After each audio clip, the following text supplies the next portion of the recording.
महफिल गौसुल वरा के गौसुल वरा की महफिल जो भी सजा रहे हैं सोया हुआ मुक़द्दर मुक़द्दर सोया हुआ मुक़द्दर अपना जगा रहे हैं कि गौसुल वरा की महफिल जो भी सजा रहे सोया हुआ मुक़द्दर सोया हुआ मुक़द्दर अपना जगा रहे हैं कि बगदाद वाले आका बगदाद वाले आका की देखिए करामात बगदाद वाले आका की देखिए करामात फरमा के कुंभी इज़नी फरमा के कुंभी इज़नी मुर्दे जिला रहे सोया हुआ मुक़द्दर सोया हुआ मुक़द्दर अपना जगा रहे हैं सोया हुआ मुक़द्दर अपना जगा रहे हैं अल्लाहुम्मा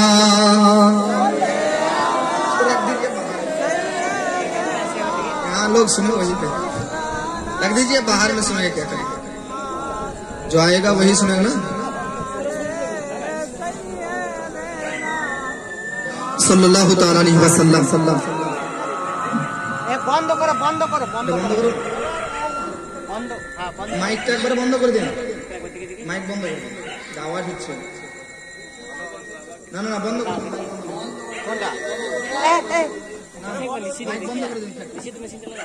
যারা জালসার ময়দানে আসবে আজকে তারাই শুনো নাকি বাইরে এমন কি আওয়াজ আছে আপনাদের গ্রামেরও মাশাআল্লাহ আপনারা সকলেই জালসার প্যান্ডেলের সম্মুখে উপস্থিত হয়ে গেছেন অনেকজন এসেছেন মা বোনরা এদিকে পর্দার আড়ালে দূর দূরান্ত ভাবে বসে আছেন আপনারা আব্বাজান সকলে বসে আছেন যাবতীয় প্রশংসা গুণগান গুণচর্চা সে মহান স্রষ্টা আল্লাহ রাব্বুল আলামিনের জন্য যিনি অক্ষয় অব্যয় নিরাকার নিরঞ্জন এক ওয়াহিদ ওয়াহদাহু লা শারীক অতঃপর সে আল্লাহ পাকের শত কোটি শুকরিয়া আদায় করি যিনি আমাদের সকলকে উক্ত অনুষ্ঠানকে উদযাপিত করার আয়োজিত করার এবং অংশগ্রহণ করার সৌভাগ্য দান করেছেন পূর্ণ আলহামদুলিল্লাহ তারপরে পরে আমরা আপনার নবী তথা সমগ্র সৃষ্টি জগতের নবীর উপর শান্তির ধারা দরুদ ও সালাম অর্পিত হোক বর্ষিত হোক সবাই মিলে এক বাক্যে একসুর বলুন আল্লাহুম্মা আমিন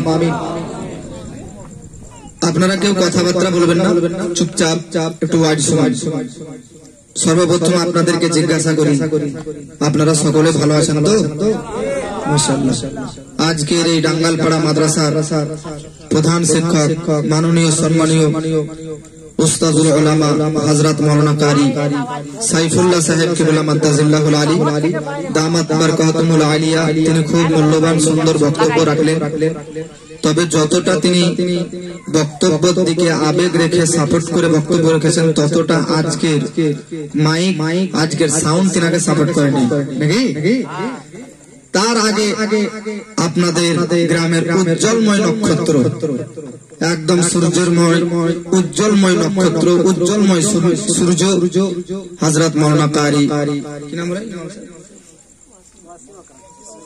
হ্যাঁ ওয়াসিম আকরাম সাহেব কিবলা তিনি খুব সুন্দর আপনাদের সম্মুখে গজল নাম পরিবেশন করেছেন কিরাত করেছেন আল্লাহ রাব্বুল আলামিন ইনাদের দুজনকে আলিমে বা আমাল এবং ইন্তেকারের শেষ মুহূর্ত পর্যন্ত ইনাদের সকলে ইলমে আমলে হায়াতে মর্যাদায় বরকত দান করুন আল্লাহুম্মা আমিন স্টেজের মধ্যে আরো অন্যান্য উলামায়ে কিরাম বসে আছেন যিনাদের নাম তো আমার জানা নেই তবে সবার প্রতি দৃষ্টিভঙ্গি রেখে আমি দোয়া করি আল্লাহ পাক সকলকে সালামত রাখুন পূর্ণ আমিন আরো অন্যান্য বয়োজ্যেষ্ঠ বৈকনিষ্ঠ আমার সম্মুখে বসে আছেন ছোট ছোট বাচ্চা এবং আমার যুবক ভাইজানেরা, পর্দার আড়ালের মা এবং বোনেরা, সকলকে আন্তরিক শুভেচ্ছা, অভিনন্দন, সালাম। ব্রাদার, আজকের এই প্রোগ্রাম, আজকের এই জালসা সাজানোর উদ্দেশ্য হচ্ছে বড় পীর আব্দুল কাদের জিলানী ও গিলানী রহমাতুল্লাহ আলাইহিকে বা তিনার উরুসকে কেন্দ্র করে, তিনাকে স্মরণ করে আজকের এই প্রোগ্রাম সাজিয়েছেন। সঠিক না ভুল? ঠিক না ভুল? তাই তো? হুজুর গৌসে পাক আব্দুল কাদের জিলানীর ইন্তেকাল দিবসকে, উরুস মুবারককে কেন্দ্র করে আজকের এই প্রোগ্রাম সাজিয়েছেন। একটা একটা করে কথা বুঝুন এবং আপনারা নিজের অন্তরে আমার বক্তব্য সেট করুন। এতক্ষণ ধরে অনেক বক্তব্য রাখলেন হযরত মাওলানা সাইফুল্লাহ সাহেব কিবলা। আমি তো ওনার মতন যোগ্যতা রাখি না, তবে আপনাদের সমক্ষে অল্প জ্ঞান নিয়ে উপস্থিত হয়েছি, কিছু আপনাদের অন্তরে রাখবো। তো আপনারা শুনতে ইচ্ছুক না? ইচ্ছুক না? ইচ্ছুক তো? ব্রাদার, বড় পীর আব্দুল কাদের জিলানীর জন্ম কত তারিখ এটা আগে জানুন। তার আগে আপনাদেরকে এটা বুঝতে হবে এখন কত তারিখ চলতেছে, তাহলে তিনার জন্ম তারিখটা একটু বুঝতে পারবেন। আজকে ইংরেজি তারিখ 2 অক্টোবর নাকি, আর 2025 খ্রিস্টাব্দ। বড় পীর আব্দুল কাদের জিলানী ও গিলানী রহমাতুল্লাহ আলাইহির জন্মটা বুঝার আগে এটা বুঝুন, 2 অক্টোবর 2025। এটা তো বাংলা ইংরেজি শুনলেন। আর আরবি এখন কত সাল চলতেছে? 1447 হিজরি। কত হিজরি? ইংরেজি তো 2025, তবে আরবি কত চলছে? 1447। রাস্তায় এদিক ওদিক অনেকে যাবে, ধ্যান দেবেন না, একটু বক্তব্যের দিকে ধ্যান দেবেন। 2025 ইংরেজি বাংলা যেটা আপনারা বুঝলেন। আরবি কত বললাম? 1447 হিজরি চলতেছে। আর 11ই রবিউস সানি, আজকে 11ই রবিউস সানি, তো 1447 হিজরি 2025 সাল। বড় পীর আব্দুল কাদের জিলানী হচ্ছে 470 মতান্তরে 471 হিজরিতে। সুবহানাল্লাহ। তাহলে 1447 থেকে 470 অথবা 471 কে মাইনাস করবেন, যত বছর দাঁড়াবে তত বছর হলো গৌস পাকের জন্মদিন হওয়া। তো ব্রাদার, আজকে যত 1447 সাল হিজরি চলতেছে, 470 কেউ বলেছে 470 আর কেউ বলেছে 471। এখন চলছে 1447। কোথায় 470 বা 71 আর কোথায় এখন চলছে 1447? বহু পার্থক্য হয়ে গেছে কি হয়নি? বড় পীর আব্দুল কাদের জিলানীর জন্ম 470 অথবা 71 হিজরি রমজান মাসের 1 তারিখ শুক্রবারের দিন। अब इंतेकाल আসুন। বড় পীর আব্দুল কাদের ইন্তেকাল হচ্ছে 561 হিজরি। কত বললাম? জন্ম কত বলেছিলাম? 470 অথবা 71। ইন্তেকাল কত? 561 হিজরি সোমবারের দিন এশার নামাজের পরে রবিউস সানি মাসের 11 তারিখে তিনার ইন্তেকাল হয়েছে। এখন 470 থেকে 561 যদি আপনি মাইনাস যোগ করেন তাহলে 91 দাঁড়াবে, আর 471 থেকে 561 যদি বলেন তাহলে 90 বছর দাঁড়াবে। অতএব বড় পীর আব্দুল কাদের জিলানীর হায়াত বা বয়স বা আয়ু তিনার পৃথিবীর জগতে প্রকাশ্যভাবে 90 অথবা 91 বছর ছিলেন। জন্ম তারিখ আর ইন্তেকাল তারিখটা বুঝলেন? তাহলে বড় পীর আব্দুল কাদের জিলানীর কত বছর বয়স ছিল? 90 অথবা 91 বছর। বাবাজি, বড় পীর আব্দুল কাদের জিলানীর জন্ম এবং ইন্তেকাল তারিখটা শুনলেন। আপনাদেরকে একটা কথা জিজ্ঞাসা করি, আমার জন্ম হয়েছে তারপর আমার আব্বা মা, আমার দাদু, আমার দাদি, নানা নানি, আত্মীয় স্বজন, পরিবার, ফ্যামিলি, পরিবার, আত্মীয় স্বজন, গ্রামবাসী, প্রতিবেশী সকলে আমার একটা নাম দিয়েছে। জন্মের আগে কেউ নাম রাখেনি। কেন? তার কারণ হচ্ছে জন্মের আগে কেউ বলতে পারে না, কেউ বুঝতে পারে না যে পুত্র সন্তান নিবে না কন্যা সন্তান জন্মগ্রহণ করবে। যখন আমি আমার মায়ের গর্ভে ছিলাম, মায়ের ব্রাদার নেম উল্লাত ইসলামিয়া শিকাম মুবারাকে ছিলাম, তখন পুত্র ছিলাম না কন্যা ছিলাম, কেউ বুঝতে পারেনি। জন্মের পর বুঝতে পারলো যে পুত্র সন্তান জন্মগ্রহণ করেছে, তারপর একটা নাম রাখলো। কিন্তু জগৎবাসী, পৃথিবীর মধ্যে আমার আপনার পীর বড় পীর আব্দুল কাদের জিলানী পৃথিবীতে আসার আগেই অলরেডি গোটা বিশ্বে প্রচার হয়ে গিয়েছিলেন যে আব্দুল কাদের নামক একজন বাচ্চা জন্মগ্রহণ করবে। বাবাজি মিল্লাত ইসলামিয়া। এবার একটা একটা করে নাম শুনেন। এক নম্বরে যিনাকে রাখতেছি তিনার নাম হচ্ছে হযরতে জুনায়েদ বাগদাদি রাহমাতুল্লাহ আলাইহি, বিশ্ববিখ্যাত আল্লাহর ওলি। বাবাজি আপনি শুধু এই ডেটটা মনে রাখুন, বড় পীর আব্দুল কাদের জিলানী জন্ম হয়েছে 470 হিজরিতে বা 471 হিজরিতে। বিরাদার আমি যিনার নাম করলাম তিনার নাম হচ্ছে হযরতে জুনায়েদ বাগদাদি রাহমাতুল্লাহ আলাইহি। তিনার জন্ম হয়েছে 216 হিজরিতে। তাহলে বড় পীরের জন্ম 470 সালে। আর আরেকজন যিনার নাম করলাম জুনায়েদ বাগদাদি, তিনার জন্ম 216। তাহলে বলুন তো বিরাদার মিল্লাত ইসলামিয়া 200-250 বছরের মধ্যে পার্থক্য থাকছে কি থাকে না? 216 সালে যিনার জন্ম হয়েছে তিনার নাম হযরতে জুনায়েদ বাগদাদি রাহমাতুল্লাহ আলাইহি। বাবাজি তিনার জন্মের পর তিনি বিরাদার বড় হন। বড় হবার পর তিনি বহুত বড় আল্লাহর ওলি। এখানে তিনার জীবনী করতে আসেনি, আর তিনাকে কেন্দ্র করে কিন্তু জালসার আয়োজন করা হয়নি। তিনাকে কেন্দ্র করে জালসার আয়োজন করা হয়েছে। তিনাদের ব্যাপারে আপনাদেরকে জানতে হবে। বাবাজি হযরতে জুনায়েদ বাগদাদি রাহমাতুল্লাহ আলাইহি তিনি বিরাদার একদিন সাধনার মধ্যে তপস্যার মধ্যে ছিলেন। সাধনা কি জিনিস, তপস্যা কি জিনিস? সাধনা এবং তপস্যা আল্লাহর এটা একটা ধ্যান, আল্লাহকে পাওয়ার একটা মাধ্যম, আল্লাহকে পাওয়ার একটা জারিয়া। তার নাম হচ্ছে সাধনা বা তপস্যা। হযরতে জুনায়েদ বাগদাদি মাথা নিচু করে যেন বিরাদার তপস্যা এবং সাধনার মধ্যে লিপ্ত হয়ে যায়। হঠাৎ করে জুনায়েদ বাগদাদি তপস্যা থেকে, সাধনা থেকে, মুরাকাবা থেকে মস্তকটা তুলে যেমনই যেনারা মুরিদ রয়েছিলেন তিনারা সকলে অবাক দৃশ্যে তাকিয়ে রইলেন। সবাই ব্রাদার আশ্চর্য হয়ে গেলেন। কেন? কারণ হযরতে জুনায়েদ বাগদাদি তো এইরকম কখনো করেননি। সাধনা অবস্থাতে, তপস্যা অবস্থাতে কখনো তিনি মাথা তুলে এইরকম ভাবে অবস্থা দেখাননি। আজকে হঠাৎ কি ব্যাপার হলো? তিনি তপস্যা ভঙ্গ করে, সাধনা ভঙ্গ করে, মুরাকাবা ভঙ্গ করে আমাদের দিকে কেন দৃষ্টিপাত করে তাকিয়ে আছেন? বাবাজি মুরিদগণরা হযরতে জুনায়েদ বাগদাদিকে জিজ্ঞাসা করলো, হুজুর ব্যাপারটা কি? আপনি কি কিছু বলতে চাইছেন? হযরতে জুনায়েদ বাগদাদি বলতেছে, আমাকে আলিমে গায়েব থেকে আমাকে অদৃশ্য ভাবে ইলহাম করা হলো, জানানো হলো, খবর দেওয়া হলো যে বিশ্বের মানচিত্রে নীল গগনের নিচে ইরান শহরের রাজ্য জিলান বা গিলান নামক স্থানে, ইলাত বা নিফা নামক গ্রামে একজন আব্দুল কাদের জিলানী নামক পীর জন্মগ্রহণ করবে। হযরতে জুনায়েদ বাগদাদি রাহমাতুল্লাহ আলাইহি আমার বড় পীর আব্দুল কাদের জিলানীর পৃথিবীতে জন্মগ্রহণ করার 200 বছর আগে তিনার ভক্ত মুরিদদেরকে জানাচ্ছে যে ইরান শহরের জিলান বা গিলান নামক রাজ্যে বাবা ইরান নামক গ্রামে আব্দুল কাদের নামক একজন ওলি জন্মগ্রহণ করবে। এটা আমার বড় পীর আব্দুল কাদের জিলানীর জন্মের কত বছর আগেকার ঘটনা বললাম? 200 অথবা 250 বছর আগেকার কথা। এটা একজন আল্লাহর ওলি হলো। 2 নম্বরে হযরতে ইমাম হাসান বসরি রাহমাতুল্লাহ আলাইহি।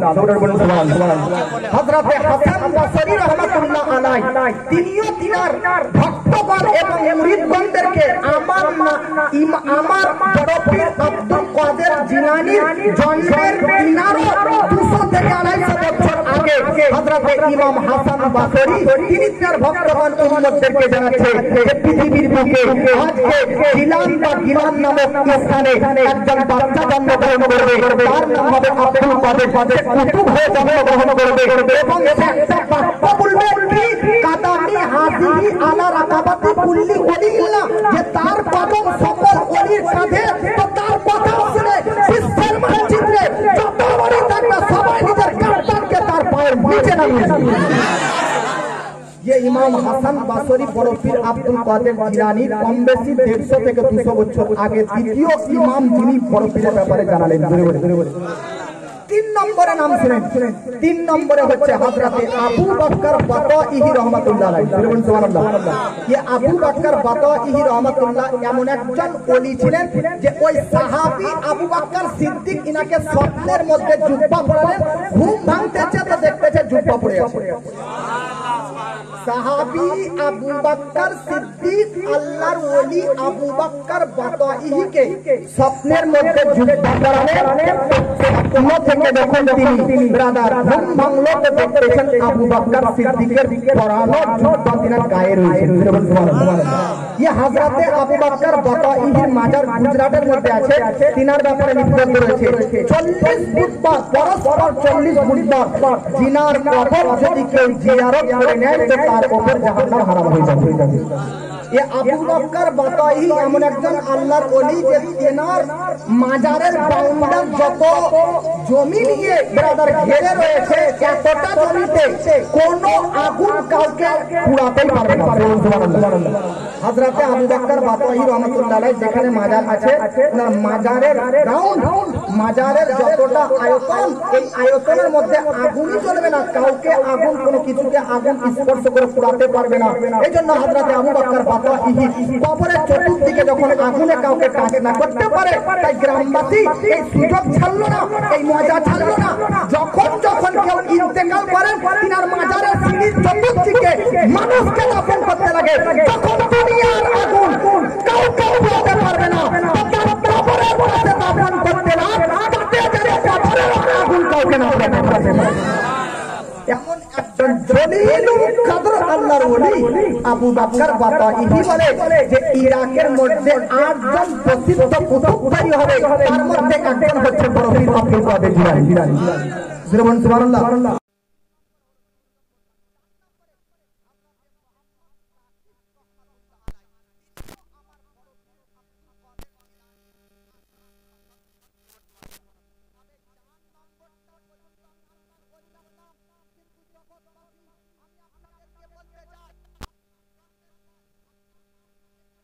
আপনার বাপ আপনাকে চিনেছে, আপনার পরিবার আপনাকে চিনেছে, আপনার পরিজন আপনাকে চিনেছে, আজকে আপনার প্রতিবেশী আপনাকে চিনেছে,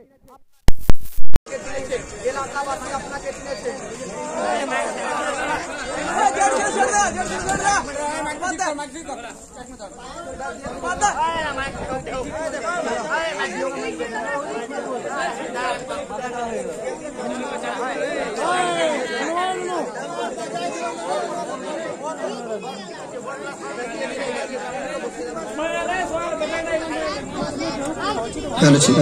হ্যাঁ বসে যান ব্রাদার আপনারা একবার হাত তুলে বলুন ইয়া রাসূলুল্লাহ।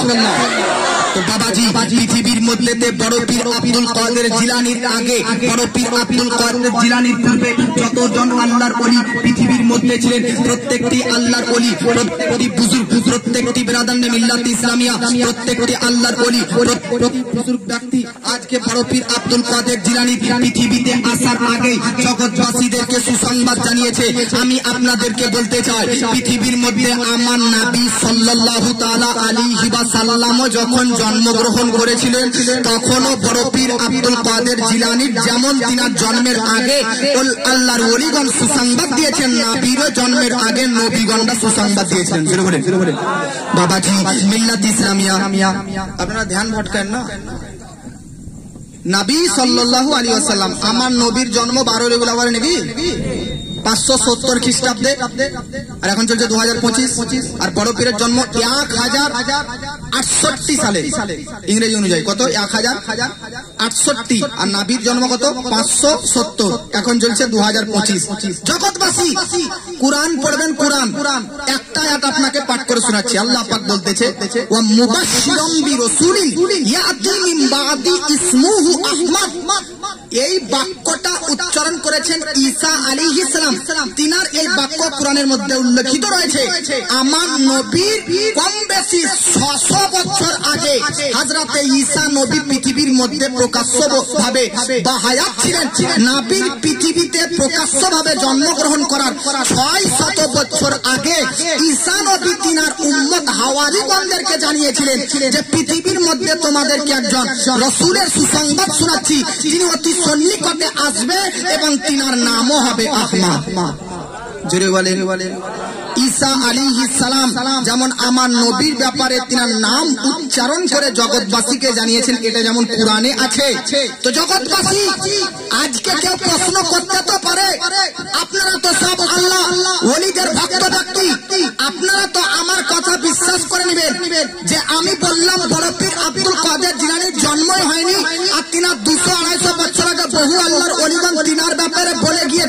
তো এটা কিভাবে পসিবল, এটা কিভাবে সম্ভব?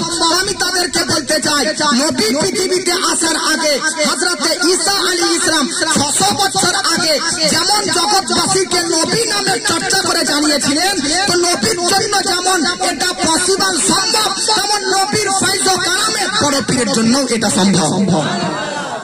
এটা তো 600 বছর আগেকার কথা। ঈসা নবী, আমার নবীর জন্মের কম বেশি 2000 আগে হযরতে ইব্রাহিম নবী আপনারা জানেন কাবা শরীফকে কম বেশি 11 বার তৈরি করা হয়েছে।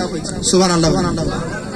বহু কেউ বলেছে 7 বার, কেউ বলেছে 10 বার, কেউ বলেছে 3 বার। একটা মত, কাবা শরীফকে কবার তৈরি করা হয়েছে? সর্বপ্রথম কাবা শরীফকে আদম নবীকে তৈরি করার 2000 বছর আগে ফারিস্তারা এই জমিনের মধ্যে কাবা শরীফকে তৈরি করলেন।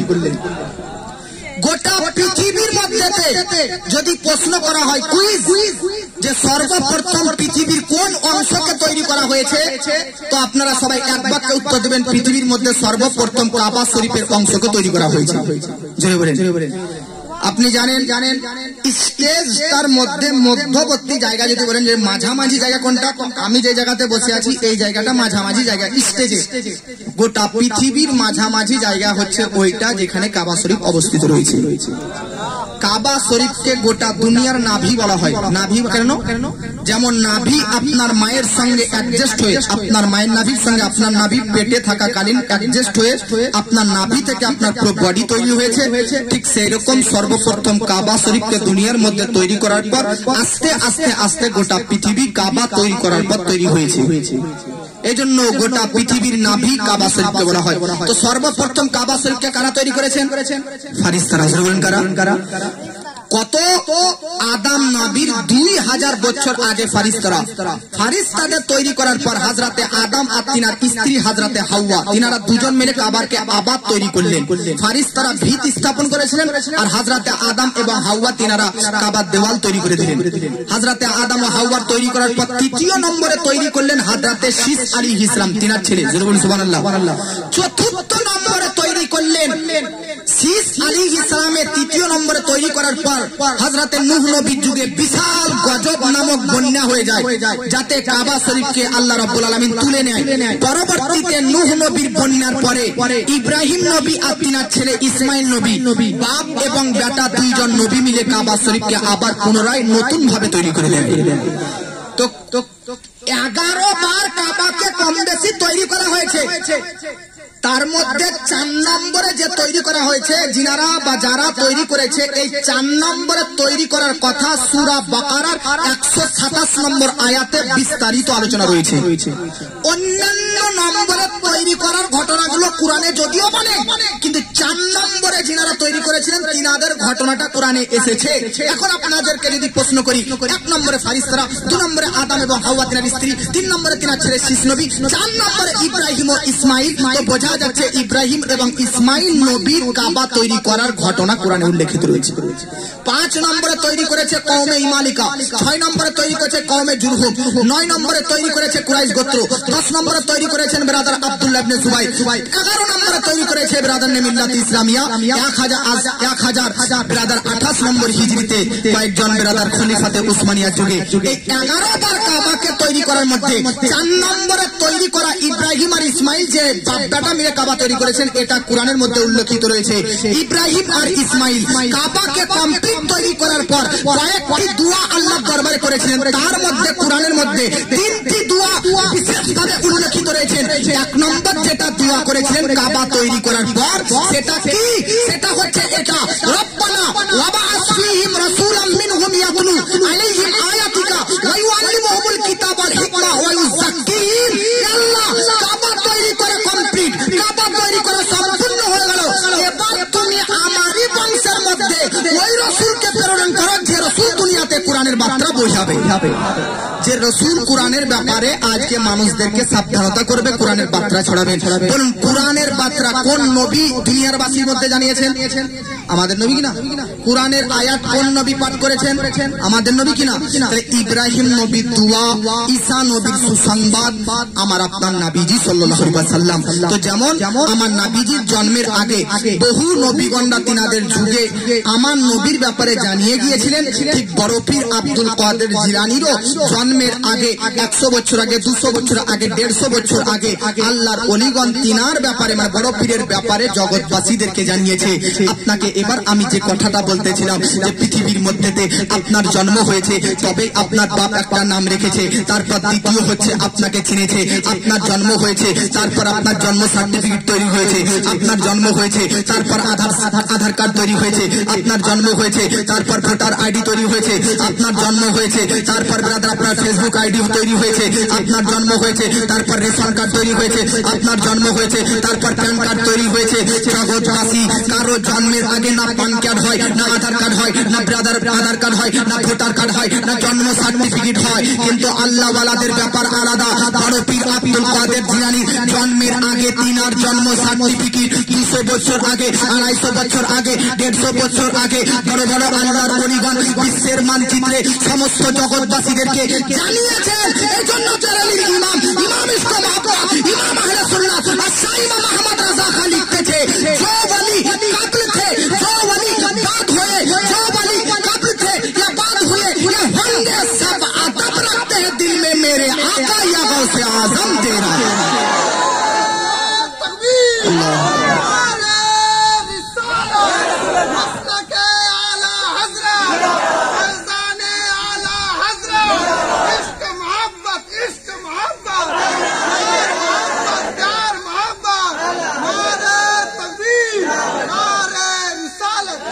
জগৎবাসী আমি 4 জন আল্লাহর ওলির নাম করেছিলাম, যিনারা তিনাদের আমলে তিনাদের যুগে আজকে বড় পীরের জন্মের কথা বলে গিয়েছেন।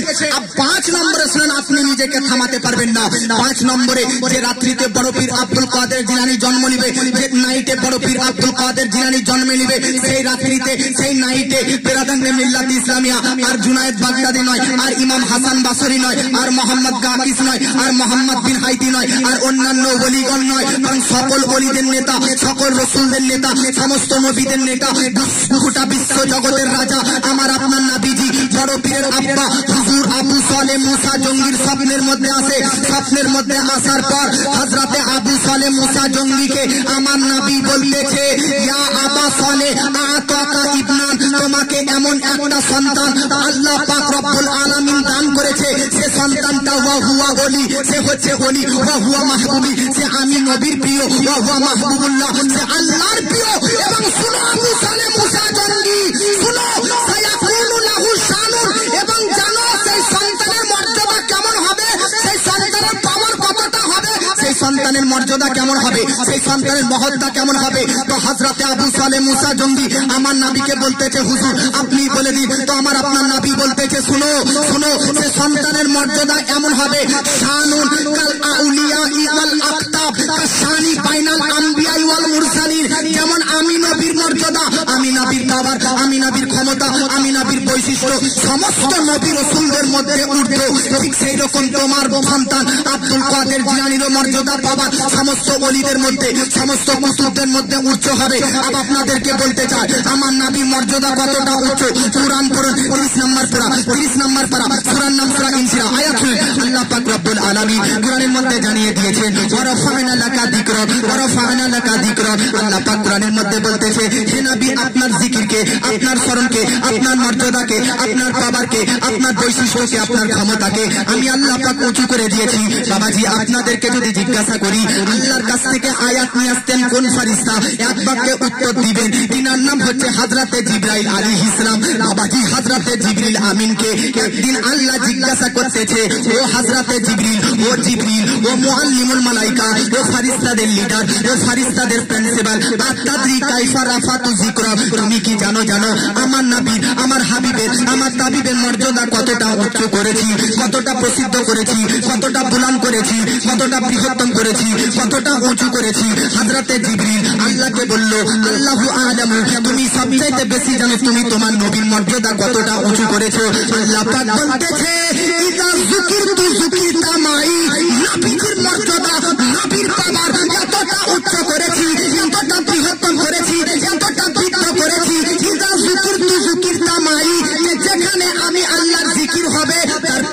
পাশাপাশি তার কাছাকাছি তার নিকটবর্তী নবীর চর্চা হতে থাকবে। এখন আল্লাহ দাবি করলো যেখানে আমি আল্লাহ জিকির হবে তার পাশাপাশি নবীর জিকির হবে। কোরআনের মধ্যে দেখুন 27 নম্বর পারা 28 নম্বর পারা, সূরার নাম সূরা তাগাবুন, সূরার নাম সূরা হাসর, সূরার নাম সূরা বিরাদার হাসর, সূরার নাম সূরা তাগাবুন। এই কয়েকটি সূরার মধ্যে বিরাদার, তার মধ্যে আরেকটা সূরা সূরা জুমা, আরেকটা সূরা সূরা সাফ, চারটি সূরা বলে দিলাম। একটা সূরা সূরার নাম সূরা জুমা, দ্বিতীয় সূরা সূরার নাম সূরা সাফ, তৃতীয় সূরা সূরা তাগাবুন, আর 4 নম্বর সূরা সূরা হাসর। এই চারটি সূরার প্রথম নম্বর আয়াতে আল্লাহ পাক বলে দিয়েছে সাব্বাহা লিল্লাহি মা ফিস সামাওয়াতি ওয়াল আরদ। আল্লাহর প্রশংসা কোথায় কোথায় হয়? সাত আসমান সাত জমিনে, প্রত্যেকটি অঙ্গ প্রত্যঙ্গ, প্রত্যেকটি কীট পতঙ্গ, প্রত্যেকটি নদী নালা, প্রত্যেকটি গাছপালা, প্রত্যেকটি পশু পক্ষী, প্রত্যেকটি জানোয়ার ইনসান আল্লাহর প্রশংসা করতে থাকে। আর আল্লাহ বলেছেন যেখানে আমি আল্লাহর চর্চা হবে তার পাশাপাশি নবীরও চর্চা হবে। তাহলে বোঝা যাচ্ছে যেমন সাত আসমান জমিনে আল্লাহর চর্চা হতেছে তার পাশাপাশি আমার নবীরও চর্চা হতেছে।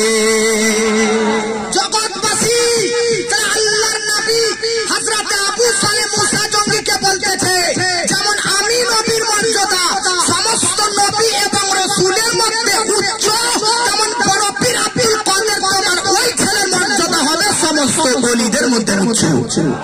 জোরে বলেন, মহব্বতে বলেন।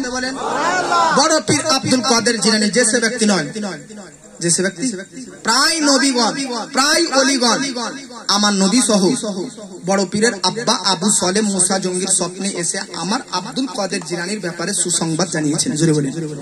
মনে রাখবেন হযরতে আব্দুল কাদের জিলানী বড় পীর, পিতৃকুল মাতৃকুল, বাপের দিক দিয়ে মায়ের দিক দিয়ে উভয় দিক দিয়ে, দুই দিক দিয়ে নবীর বংশধর। জোরে বলেন। দুই দিক দিয়ে কার বংশধর? নবীর বংশধর। দেখুন ইমাম হাসানের দিক দিয়ে, বাপের দিক দিয়ে বড় পীর আব্দুল কাদেরের বাপের দিক দিয়ে ইমাম হাসানের বংশধর, আর বড় পীরের মায়ের দিক দিয়ে ইমাম হোসেনের বংশধর। জোরে বলেন সুবহানাল্লাহ। ইমাম হাসানের বেটার নাম ইমাম হাসান মুসান্না, ইমাম হাসান মুসান্নার বেটার নাম আব্দুল্লাহিল মাহাজ, আব্দুল্লাহিল মাহাজের পুত্রের নাম সৈয়দ মুসাল জুন, সৈয়দ মুসাল জুনের পুত্রের নাম আব্দুল্লাহ সানি, সৈয়দ আব্দুল্লাহ সানির পুত্রের নাম সৈয়দ মুসা সানি, সৈয়দ মুসা সানির পুত্রের নাম সৈয়দ দাউদ, সৈয়দ দাউদের পুত্রের নাম সৈয়দ মুহাম্মদ, সৈয়দ মুহাম্মাদের পুত্রের নাম ইয়াহইয়া জাহিদ, ইয়াহইয়া জাহিদের পুত্রের নাম আব্দুল্লাহিল জাবাল, আব্দুল্লাহিল জাবালের পুত্রের নাম আবু সালেহ মুসা জঙ্গি, আবু সালেহ মুসা জঙ্গির পুত্রের নাম বড় পীর আব্দুল কাদের জিলানী। ইমাম হাসানের বংশধর। এদিক দিয়ে বাপের দিক দিয়ে কার বললাম? বাপের দিক দিয়ে কার বংশধর? ইমাম হাসানের। বড় পীরের বাপের দিক দিয়ে ইমাম হাসানের। আর মায়ের দিক দিয়ে শুনেন ইমাম হুসাইনের।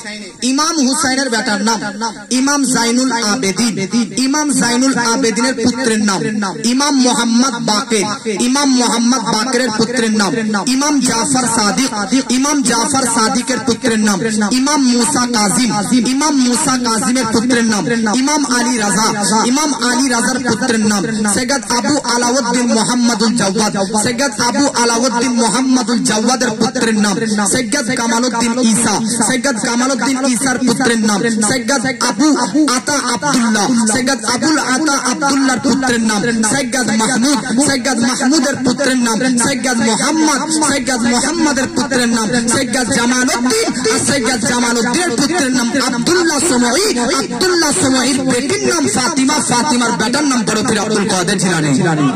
জোরে বলুন সুবহানাল্লাহ। বাপের দিক দিয়ে কার বংশধর? ইমাম। আর মায়ের দিক দিয়ে কার? ইমাম হুসাইনের বংশধর বড় পীর আব্দুল কাদের জিলানী। একটু জন্মকালটা শুনেন, জন্মকালটা। বড় পীর আব্দুল কাদের জিলানী যে রাত্রিতে জন্মগ্রহণ করেন সেই রাত্রিতে ওয়াহুম আলফু ওয়া মিয়াতা ওয়ালাদান জিলান শহরের 1100 বাচ্চা সেই রাত্রিতে জন্মগ্রহণ করেছিলেন। আলফু মিয়াতা মানে 1100 বাচ্চা সেই দিন জিলান শহরে, সেই রাত্রি জিলান শহরে বাচ্চা জন্মগ্রহণ করেছিলেন। বড় পীরের বরকতে এই 1100 বাচ্চাটা পুত্র সন্তানই জন্মগ্রহণ হয়েছিল। একটা কন্যা সন্তান জন্ম হয়নি। এটা জিলান শহরে 1100 বাচ্চা, তার মধ্যে প্রত্যেকটি বাচ্চা বিরাদানে মিল্লাত ইসলামিয়া পুত্র সন্তান হিসাবে জন্মগ্রহণ করেছিলেন। বাল্যকালের 1 নম্বর কারামাত এটা। কয় নম্বর কারামাত? 1 নম্বর। 2 নম্বর কারামাত শুনেন, এটা আমি বলার দিক দিয়ে সিরিয়াল দেখতেছি। 2 নম্বর কারামাত বড় পীর আব্দুল কাদের জিলানীর জন্মের টাইমে যেটা আজ আপনাদেরকে বলে যায়, বড় পীর আব্দুল কাদের জিলানী তিনি মায়ের পেট থেকে 17 পারার হাফিজ হয়ে দুনিয়ার মধ্যে এসেছিলেন। কেউ কেউ বলেছে 18 আর কেউ কেউ বলেছে 17। কেন? এই আপনারা চুপচাপ থাকেন না, নিশ্চুপ থাকেন। এরকম আপনারা এজেন্সেন দূর থেকে এসেছে সবর করে শুনে। বড় পীর তিনার মায়ের পেটে এসেছেন তখন মার কত বয়স ছিল জানেন? মায়ের নাম কি বললাম? ফাতেমা। কি? উম্মুল খায় ফাতেমা। মায়ের বয়স যখন 60 বছর তখন বড় পীর তিনার মায়ে গর্ভধারণ করেন। কত বছর? 60 বছর যখন মায়ের বয়স তখন বড় পীর তিনার মায়ের গর্ভে ধারণ করেন। আপনাকে আমি বলতে চাই, আমি এক জায়গাতে বক্তব্য রেখেছিলাম যে বড় পীর আব্দুল কাদের জিলানী মায়ের পেট থেকে 17 অথবা 18 পারার হাফিজ হয়ে এসেছেন। একজন ব্যক্তি বলতেছে কোরআনের আয়াত, কোরআনে লিপিবদ্ধ রয়েছে, যখন কোন বাচ্চা জন্মগ্রহণ করে সে আনএডুকেটেড, অশিক্ষিত, মূর্খ থাকে। আচ্ছা, আপনাদের ঘরে বাচ্চা জন্ম নেওয়ার পরে আপনাকে বাপ বলে ডাকতে লাগে? মা বলে ডাকতে লাগে? কোনটা ভাই, কটা মা, কটা বাপ, তার মা বাপ বেঁচে আছে নাকি কিছু জানতে পারে? বুঝতে পারে না? কাউকে চিনে না। ও আ হস্যই দীর্ঘই কিছু জানে? এ বি সি ডি কিছু জানে? আলিফ বা তা সা জা এগুলো কিছু জানে? কেন জানে না? কারণ সে তো মূর্খ হয়ে জন্মগ্রহণ করতেছে। এটা সিস্টেম যে কেউ জন্মগ্রহণ করলে আনএডুকেটেড মূর্খ হয়ে জন্মগ্রহণ করবে। তো তোমরা বলো বড় পীর 18 পারার হাফিজ হয়ে বা 17 পারার হাফিজ হয়ে দুনিয়াতে আসতেছে, তো উনার ব্যাপারে কিভাবে পসিবল হয়ে গেল? কিভাবে সম্ভব হয়ে গেল? উনি কি কেন মূর্খ হয়ে আসলেন না? তো তাদেরকে উত্তর দিবেন, সাধারণ মানুষের সঙ্গে আল্লাহর ওলির সঙ্গে কি কম্পেয়ার করা যেতে পারে? কোন কি সামঞ্জস্য হবে? তুলনা হবে? আরে স্বাভাবিক, এটা নরমালিটি। প্রত্যেকটি মা তার বাচ্চাকে জন্ম দিবে মূর্খ অবস্থায়, কিন্তু কোন বাচ্চা যদি শিক্ষিত হয়ে আসে তো সে বাচ্চার এটা হচ্ছে কারামা। জোরে বলেন, কি বললাম? পৃথিবীর মধ্যে কুরআন, আবার আপনি আসুন কুরআনের মধ্যে হযরতে ঈসা নবী যেই দিন জন্মগ্রহণ করেছিলেন, ঈসা নবীর জন্মের 4 দিনের মধ্যে ঈসা নবী বাপ ছিল। কোন নবী যিনার বিনা বাপে জন্মগ্রহণ করেছেন? বিনা বাপে জন্মগ্রহণ করেছেন ঈসা নবী। কেউ কি বাপ মা ছাড়া কি জন্মগ্রহণ করে? বিয়ের আগে যদিও বা কোনো মহিলার বাপ, বিয়ের আগে যদি কোনো মহিলা গর্ভবতী হয়ে যায়, তবুও কি আপনারা মনে করেন যে আল্লাহ পাঠিয়েছে না কোনো জায়গাতে মুখ কালো করেছে? কোন জায়গাতে মুখ কালো করেছে বলে তো পেটে বাচ্চা এসেছে। বাপ ছাড়া তো বাচ্চা পেটের মধ্যে কোনো স্ত্রীর আসবে না। তো হযরতে মারিয়াম আলাইহা সালাম জিনার ব্যাপারে কোরআনের মধ্যে লিপিবদ্ধ রয়েছে, হযরতে মা ফাতিমাতা জাহরা সকল মহিলাদের রানী একমাত্র মা মরিয়ম ছাড়া। সুবহানাল্লাহ। হযরতে মারিয়াম আলাইহিস সালাম তিনার কোনো স্বামী ছিলেন না, বিনা স্বামীতে তিনি তিনার বাচ্চাকে জন্ম দিয়েছিলেন। তিনি হচ্ছেন ঈসা নবী। আর মারিয়াম ইন্তেকাল পর্যন্ত কাউকে বিয়েও করেননি। কিতাবের মধ্যে লিখতে রয়েছে হযরতে মারিয়াম জান্নাতের মধ্যে আমার নবীজির স্ত্রীর মধ্যে আমার নবীর সঙ্গে তিনার বিবাহ হবে। সুবহানাল্লাহ। হযরতে মারিয়াম তিনি তিনার বাচ্চাকে যখন জন্ম দেয় তো স্বাভাবিক বাপ ছাড়া তো সন্তান জন্ম হয় না। তো মারিয়ামের কোনো স্বামী নেই, ঈসা নবীর কোনো বাপ নেই, জন্ম নিয়েছে। তো মানুষগণরা মারিয়ামের ব্যাপারে কুমন্তব্য, খারাপ মন্তব্য করতে আরম্ভ করেছে। তখন আল্লাহ রাব্বুল আলামিন ঈসার দিকে ইঙ্গিত করে দেয়। তো ঈসা নবী আল্লাহর প্রদত্ত জ্ঞানে মাত্র 4 দিনের ছেলে, 4 দিন বয়সে বিরাদানে মিল্লাত ইসলামিয়া গ্রামবাসীকে জানিয়েছে যে আমি সত্যই বিনা বাপে আমার মায়ের পেট থেকে আল্লাহর তরফ থেকে জন্মগ্রহণ করেছি। আল্লাহ যদি কাউকে বলা করায়, আল্লাহ যদি কাউকে ক্ষমতা দেয়, তো যদি তারা নবী হয় তো তাদের জন্য এটা মুজিজা হয়, আর ওলিদেরকে যদি ক্ষমতা, একই ক্ষমতা দান করে সেটা ওলিদের জন্য কারামাত হয়ে যায়। জোরে বলেন। কারামাত মুজিজা এগুলো কখনো যুক্তিতে আসবে না, মাইন্ডে আসবে না, কম্পিউটারে আপলোড নেবে না, কম্পিউটারে সাপোর্ট করবে না।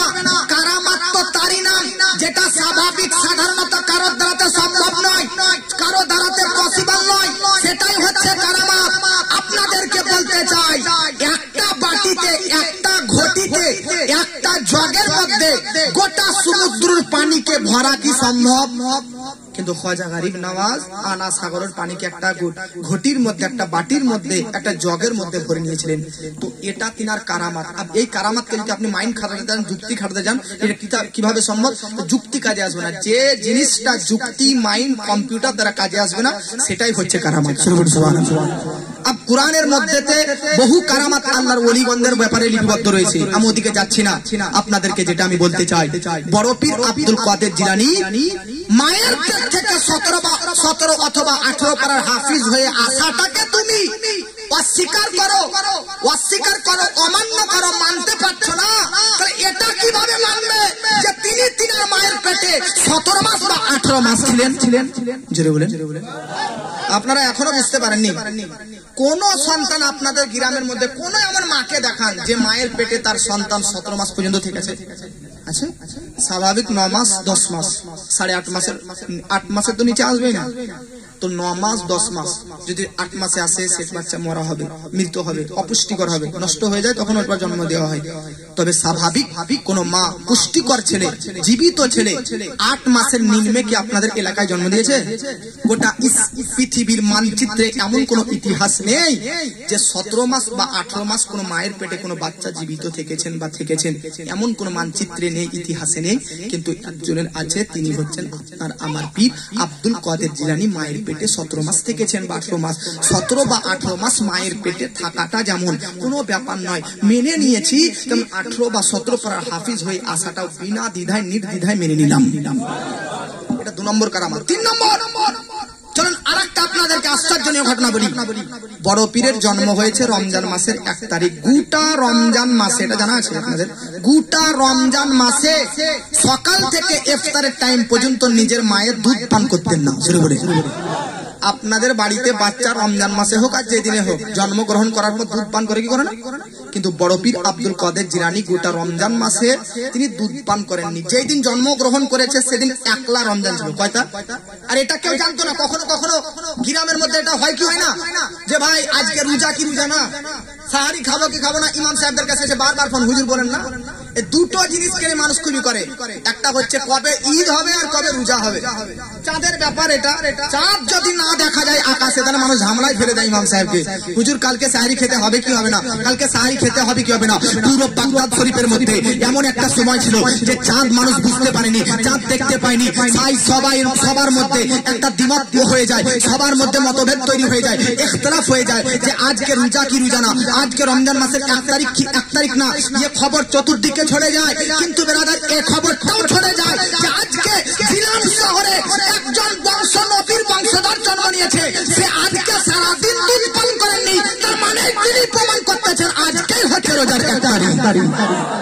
জোরে বলে, একটা দিন হতে পারে, দুটো দিন হতে পারে, গোটা মাসটা সকাল থেকে ভোর থেকে সন্ধ্যা পর্যন্ত ইফতারের সময় পর্যন্ত দুধ না পান করে তিনি রোজা আদায় করেছেন। জোরে বলে, তো গোটা মাসটা জন্মের পর হইতেই যদি রোজা রাখাটা আমাদের মাইন্ড সহ্য করতে পারে, আমরা মেনে নিতে পারি, তো 17 বা 18 পারার হাফিজ হওয়াটা মানতে পারি কি পারি না? জোরে বলেন। अब 4 নম্বর কারামাত শুনেন। কেউ যদি হাঁচি দেয় তো আপনারা কি বলেন সময় হাঁচির আসার পর? আলহামদুলিল্লাহ পাঠ করেন কি করেন না? যদি কেউ হাঁচি আসে, সে আলহামদুলিল্লাহ পাঠ করবে। তার পাশে যে ব্যক্তি থাকবে তার হাঁচির উত্তর কোন দোয়া বলে দিবে বলেন তো? এই মৌলভী সাহেবরা জানে, কি বললো শুনতে পাননি? বলেন। হাঁচির উত্তর হচ্ছে ইয়ার হামুক আল্লাহ। কি বললাম? কেউ যদি আচ্ছি করে হাঁচি জানে আলহামদুলিল্লাহ পড়ে, তার পাশে যে ব্যক্তি থাকবে তাকে উত্তর দিতে হবে ইয়ার হামুক আল্লাহ। উনি যখন আমার হাঁচির উত্তর ইয়ার হামুক আল্লাহ বলবে, তখন আবার আমাকে ব্যাখ্যা করতে হবে ইয়া হাদিকুমুল্লাহ। সুবহানাল্লাহ। ইসলাম কত সুন্দর ধর্ম।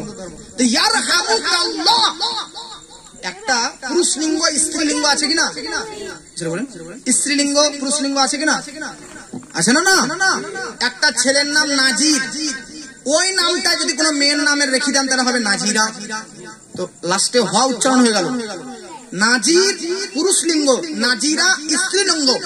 পুরুষের যদি হাঁচি আসে সে আলহামদুলিল্লাহ পাঠ করবে, তো তার উত্তর হবে ইয়ার হামু, ইয়ার হামু কাল্লাহ।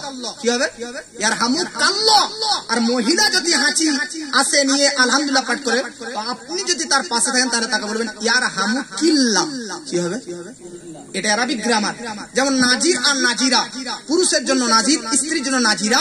তেমন যদি কেউ হাঁচি, মহিলা হাঁচি দেয় আর সে মহিলা আলহামদুলিল্লাহ পাঠ করে, তো তার জবাবে আপনারা কি বলবেন? ইয়ার হামু কাল্লাহ না ইয়ার হামু কিল্লা?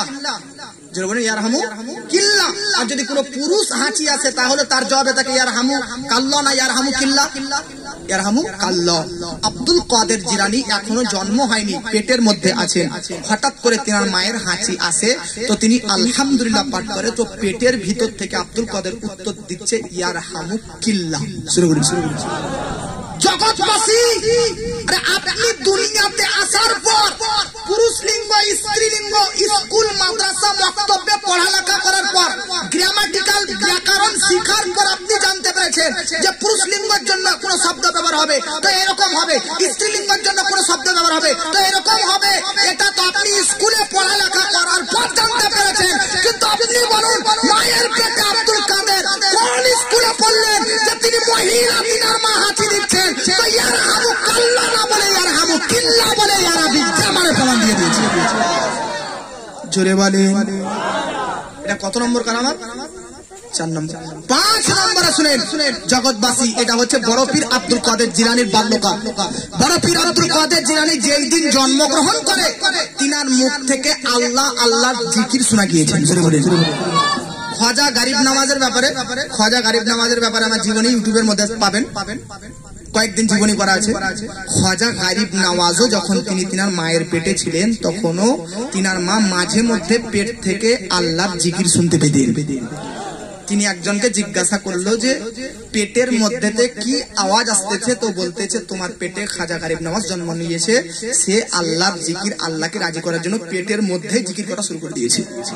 তো খ্বাজা গরিব নওয়াজ আর বড় পীরের সম্পর্ক কি জানেন? দুটো মত। কেউ বলেছে যে খ্বাজা মঈনুদ্দিন চিশতি আর বড় পীর আব্দুল কাদের জিলানী দুজনে হচ্ছে এক অপরের খালাইতো ভাই। কি বললাম? খালাইতো ভাই। আর কেউ বলেছে বড় পীর আব্দুল কাদের জিলানীর মামা হচ্ছে খ্বাজা গরিব নওয়াজ, আর খ্বাজা গরিব নওয়াজের ভাগ্নে হচ্ছে আব্দুল কাদের জিলানী। কেউ মামু ভাগ্নে বলেছে, কেউ খালাইতো ভাই বলেছে। কথা বুঝতে পেরেছেন? তো খ্বাজা গরিব নওয়াজ যদি পেটের মধ্যে জিকির করতে পারে, তো বড় পীর আব্দুল কাদের জিলানী পেটের মধ্যে হাঁচির উত্তর দিতে পারে কি পারে না? শুনে বলেন।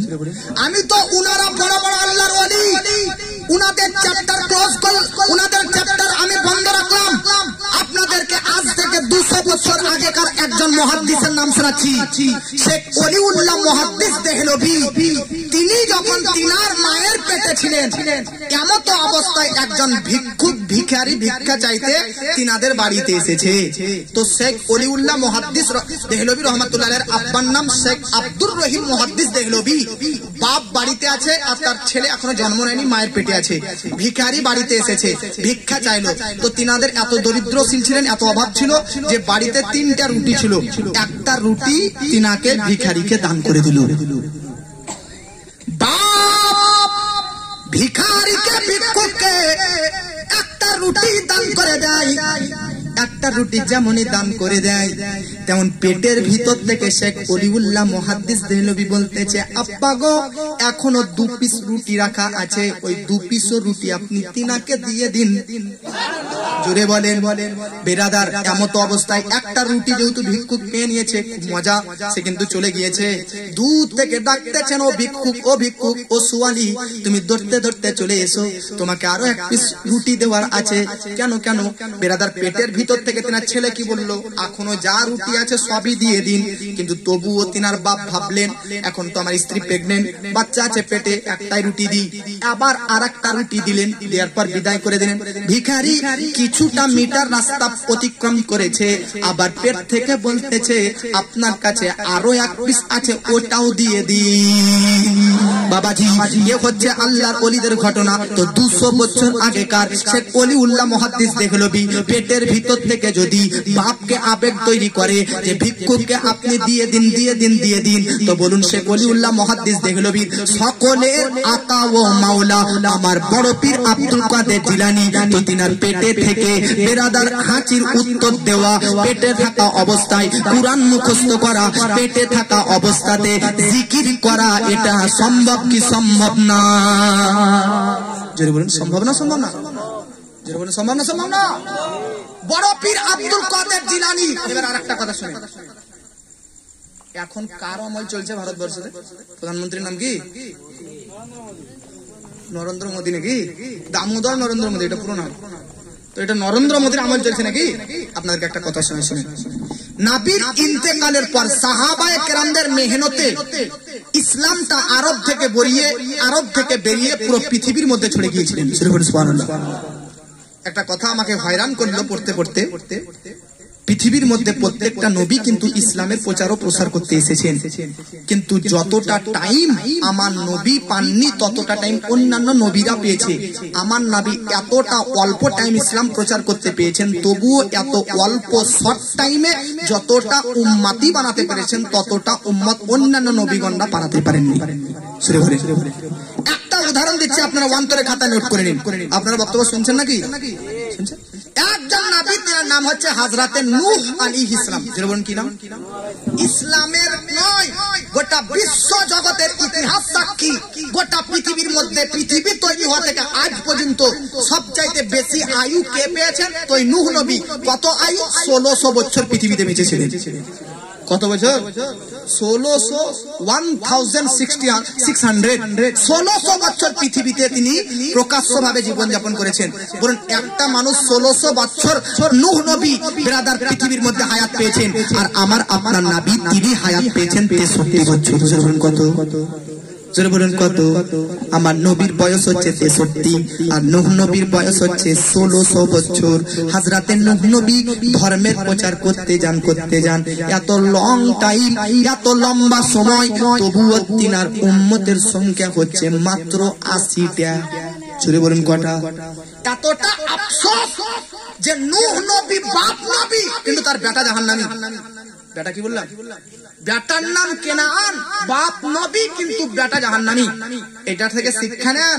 বাপ ইমাম সাহেব বলে বেটাও যে ইমাম হবে কোনো গ্যারান্টি নেই। বাপ ইমাম তো বেটা মদখোর হতে পারে নাকি? তার মানে এটা ইমামকে আপনি বলবেন না যে ইমাম সাহেব আপনি ইমাম তো কেমন ভাবে পড়ালেখা করিয়েছেন যে আপনার বেটা মদখোর হলো। একজন ইমাম তো দূর, নবীর বেটা কেনান ই যদি জাহান্নামের কুকুর হতে পারে, তো আপনাদের আমাদের ইমাম সাহেবের বেটা ছেলেরা মদখোর হবে কি হবে না? নেককারের বেটা যে নেককারই হবে এমনটা কোনো গ্যারান্টি নেই। আবার হ্যাঁ, পাপী ব্যক্তি, গুনাহগার ব্যক্তি, তার সন্তান আবার নেককার হয়ে যেতে পারে। এটা শুনেন, বাপ গুনাহগার তো বেটা সৎ হতে পারে, নেককার। যেমন একটা উদাহরণ দিচ্ছি, বাপ গুনাহগার বেটা নেককার। তার মধ্যে একজন হচ্ছে আবু তালিব, হযরতে আলী রাদিয়াল্লাহু তাআলা আনহুর আব্বা আবু তালিব। ঈমান আনেনি। হাদিসে আছে জাহান্নামে তাকে ভরা হবে, জাহান্নামের শাস্তিতে তাকে নিবেদিত করা হবে। বাপ জাহান্নামী আর বেটা আলী শেরে খোদা, হায়দারে কাররার, মুশকিল কুশা, নবী ইলমের সহত্তার দরজা হযরতে আলী। এমন হযরতে আলী তানার সন্তানের মধ্যে রয়েছে। জোরে বলি বাপ তাহলে জাহান্নামী বেটা জান্নাতি, কোনো গ্যারান্টি নেই। বাপ জান্নাতি বেটা জাহান্নামী, এই যে নূহ নবী বাপ জান্নাতি বেটা জাহান্নামী। স্বামী জান্নাতি মানে স্ত্রীও জান্নাতি হবে, কোনো গ্যারান্টি নেই। স্বামী জান্নাতি স্ত্রী জাহান্নামী হতে পারে। যেমন লুত নবী হুদ নবী, কুরআনে আছে লুত নবী হুদ নবীর স্ত্রীরা সব জাহান্নামী, মূর্তি পূজা ছিল। তো নবী ওনারা স্বামী, স্ত্রীরা জাহান্নামী। এমন কোনো গ্যারান্টি নেই যে স্বামী জান্নাতি বলে স্ত্রী জান্নাতি হবে, এমনটা নেই। এমনটা আপনাকে বলছি, স্ত্রী জান্নাতি স্বামী জাহান্নামী হতে পারে, হতে পারে কি হবে না? ফেরাউন, ওয়ালিদ ইবনে মুসাব, ফেরাউন জাহান্নামী না? কিন্তু তার স্ত্রী আসিয়া জান্নাতি না? তাহলে স্বামী জাহান্নামী, স্ত্রী জান্নাতি। আর নূহ, হুদ ইনারা নবী, স্বামী স্ত্রীরা জাহান্নামী। বাপ জাহান্নামী বলে বেটা জান্নাতি হবে এমনটা নয়, বাপ জান্নাতি বেটাই জাহান্নামী এমনটা নয়। নূহ নবী 80টি উম্মত 1600 বছর তাবলীগ করে তিনি উম্মত বানাতে পেরেছিলেন। এতটা আফসোস, বারবার তিনার বেটা ছেলেকে বলেছিলেন যে ইমানটা গ্রহণ করে নে বেটা, ইমানটা গ্রহণ করে নে। আল্লাহ হুকুম দিয়েছে একটা নৌকা বানাতে, যে ইমান আনবে তাকে নৌকার উপর আরোহণ করবে, যে ইমান আনবে না তাকে ছেড়ে দিবে, নৌকার উপর ইমান আনয়নকারীরা চেপে যাবে, তারপর দেখো আমি বন্যা নামক গজব দিচ্ছি, সবাইকে ভাসিয়ে ধ্বংস করে দিবে। কিন্তু কেউ নূহ নবীর ছেলে পর্যন্ত বিশ্বাস করেননি। তো নূহ নবী কটা উম্মত বানাতে পেরেছে? 80টি। আপনাদেরকে, আর আমার নবী তিনার 63 বছরের মধ্যে 40 বছর বয়সে ইসলাম ধর্ম প্রচার করতে লেগেছে। 63, তাহলে কত বছর ইসলাম প্রচার করতে পেলেন? 40 থেকে 63 কত? 23 বছর। নবী 23 বছরে কতটা মুসলমান বানাতে পেরেছেন, উম্মত বানাতে পেরেছেন আপনাদেরকে বলতেছি। জান্নাতে যারা যাবে, পৃথিবীর শুরু থেকে কিয়ামত পর্যন্ত সকল মানুষদের কাতার হবে টোটাল 120টা। কটা বললাম? আপনি বলবেন যে হুজুর আমাদের মসজিদেই তো 15টা কাতার হচ্ছে, তো ওখানে মাত্র 120টা, এত অল্প গো, তাহলে কে জান্নাতে যাবে কে জাহান্নামে? সন্তানে জাহান্নামে নাকি? আপনাদের মসজিদের কাতার আর জান্নাতের ওই এক একটা কাতার কি সমান হয়? আপনাদের মসজিদের এই কাতারের এক সাইড থেকে আর এক সাইড যদি বাচ্চা ছেলে দৌড়ে যায় তো 30 সেকেন্ড লাগবে। জান্নাতের 120 পিস কাতারের মধ্যে যে কোনো একটা কাতারের এক সাইড থেকে আর এক সাইড রকেটের চাইতে দ্রুত বেরিয়ে গেলে 500 বছর টাইম লাগবে। কত বছর লাগবে? এত ছোটটা ভাবেন, তাহলে এক সাইড থেকে আর এক সাইড যেতে যদি 500 বছর লাগে, কত বড় কাতার হবে? শুনেন, ওখানে সব নবীর উম্মত থাকবে, 1,24,000 কম বেশি নবীগণের উম্মত থাকবে। এখন আমার নবীর উম্মত আমরা, এই উম্মতে মুহাম্মদীরা কতটা কাতারে থাকবে? 120টি কাতারের মধ্যে 80টি কাতারে উম্মতে মুহাম্মদীরা থাকবে। সুবহানাল্লাহ। কতটা কাতারে? 80টি কাতারে one piece, only one piece নবীর উম্মত মুহাম্মদ সাল্লাল্লাহু আলাইহি ওয়াসাল্লামের উম্মত থাকবে। আর 80 থেকে 20 যোগ করলে 120, 40টি কাতারে 1,23,999টি নবীর উম্মত থাকবে। বলুন কোন নবীর উম্মতের সংখ্যা বেশি? জোরে বলেন, জোরে বলেন। তাহলে কোন নবীর উম্মতের সংখ্যা বেশি? আমাদের নবীর কি না? বাবাজি, মিল্লাত ইসলামিয়া বেরাদার, মিল্লাত ইসলামিয়া আমি কি বলতে আপনাদেরকে কি বলতেছিলাম, বড় পীর আব্দুল কাদের জিলানী পৃথিবীর মধ্যে বেরাদার, তিনার মায়ের পেটে যে বেরাদার নে মিল্লাত ইসলামিয়া জিকির তাসবিহ করেছেন, হাজির উত্তর দিয়েছেন, এটা বড় পীর আব্দুল কাদের জিলানীর জন্য সম্ভব কি সম্ভব না? জোরে বলেন, সম্ভব কি সম্ভব না? কে বান্দা কাদির কাবি কাদির, বান্দা কাদির। গজল বলবো না, থাক। গজল বললে সব সুবহানাল্লাহ বলছে, বক্তব্য তো সব শুনতে গেছে নাকি? গজল বলার পাশাপাশি ওয়াজ শুনলেও সুবহানাল্লাহ বলতে হবে, আলহামদুলিল্লাহ বলতে হবে। ঘুমিয়ে যাচ্ছে যে বড়দার বড় পীর আব্দুল কাদের জিলানী। শুনেন, যেটা ইম্পর্টেন্ট কথা, গজল তো শুনতে যাচ্ছেন নাকি? বড় পীর আব্দুল কাদের জিলানী, শুনেন, আপনাদেরকে আমি যেটা বলতেছিলাম যে এখন কার আমল চলছে? চুপচাপ থাকো না প্লিজ। এখন কার যুগ চলছে? ভারতবর্ষে নরেন্দ্র মোদীর কিনা? শুনেন, আমার নবীর ইন্তেকালের পর 100 বছরের মধ্যে পুরো পৃথিবীর মধ্যে দিকে দিকে ইসলাম চলে যায়। নবীর ইন্তেকালের পর 30 বছর পর্যন্ত খালিফায়ে রশিদিনদের যুগ ছিল। কাদের যুগ? মানে কাদের রাজত্ব ছিল? খালিফায়ে রাশিদিন। আবু বকর সিদ্দিক প্রথম খালিফা, তিনি তিনার খেলাফতের আসনে থাকলেন 2 বছর 3 মাস। কত বললাম? গুনে নেবেন, 30 বছর বলছি তা যোগ করে নেবেন। আবু বকর সিদ্দিকের 2 বছর 3 মাস খেলাফতের আসনে থাকলেন, প্রথম খালিফা। 2 নম্বর খালিফা হচ্ছে হযরতে উমর ইবনুল খাত্তাব, তিনি থাকলেন 10 বছর 6 মাস। হযরতে উমরের পর হযরতে ওসমান গনি তৃতীয় খালিফা, তিনি থাকলেন 12 বছর। তারপরে চতুর্থ নম্বর খালিফা হযরতে আলী, তিনি থাকলেন 6 বছর 9 মাস। তিনার পর ইমাম হাসান রাদিয়াল্লাহু তাআলা আনহু, তিনি থাকলেন মাত্র 6 মাস। মোট হয়ে যাবে 30 বছর। এই পুরো পৃথিবীতে মুসলিম জাহানের ওপর রাজত্ব 30 বছর পর্যন্ত এই খলিফায়ে রাশিদিনদের রইল। 30 বছর পর 90 বছর পর্যন্ত বানি উমাইয়া এদের শাসন আমল থাকবে। কত বছর পর্যন্ত? 30 বছরের পর আবার 90 বছর, 30 থেকে আবার 1 2 3 10 20 30 40 50 60 70 80 90 বছর পর্যন্ত কাদের আমল, কাদের খেলাফতি আমল থাকলো? বানি উম্মাইয়া। কাদের বললাম? বানি উম্মাইয়া। বানি উম্মাইয়াদের 90 বছরের পর গোটা মুসলিম জাহানের জিনারা রাজত্ব করতে লাগলো, তিনাদেরকে বলা হয় আব্বাসি খেলাফত। কি খেলাফত? তাহলে বড় পীর আব্দুল কাদের জিলানী যে যুগে তিনি জন্মগ্রহণ করেছেন সেই যুগে আব্বাসি খেলাফতের আমল ছিল। কাদের আমল ছিল? আব্বাসি খেলাফতের আমল। আর আব্বাসি খেলাফতের আমলে বড় পীর আব্দুল কাদের জিলানী তিনার 90 বছর জীবনে আব্বাসি খেলাফতের 6 জন ব্যক্তির তিনি শাসন আমলে বসবাস করেছেন। মিল্লাত ইসলামিয়া মনে রাখবেন বাবাজি, পৃথিবীর মধ্যেতে আল্লাহ পাক যখনই কোন নবীকে প্রেরণ করেছেন বেরাদার তার একটা কারণ রয়েছে। যখনই কোন আল্লাহর ওলিদেরকে পৃথিবীর মধ্যে প্রেরণ করেছেন তখন একটা কারণ রয়েছে।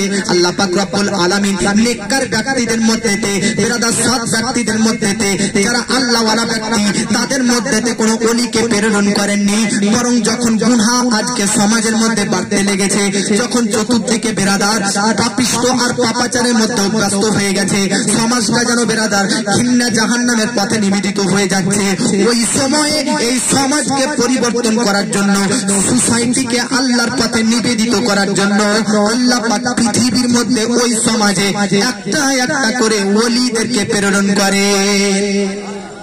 2025 সাল চলছে, এখনো গোটা পৃথিবীতে ঘুরেন 40টা আবদাল পাবেন। কটা?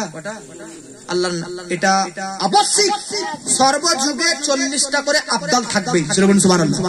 কটা করে আবদাল থাকবে? মানুষের কুকালচারকে সুকালচারে পরিণত করার জন্য আল্লাহর ওলিদেরকে প্রেরণ করে। বড় পীর যে সময়ে এসেছিল সেই সময়টা এত দুর্নীতিতে বেড়ে গেছিল, খ্রিস্টানরা মুসলমানদেরকে কচু কাটার মতন কাটছিল। মুসলমানদের একটাই খারাপ যে মুসলমানরা সবসময় দুর্বল ভাবে থাকে, দুর্বলতা অবলম্বন করে।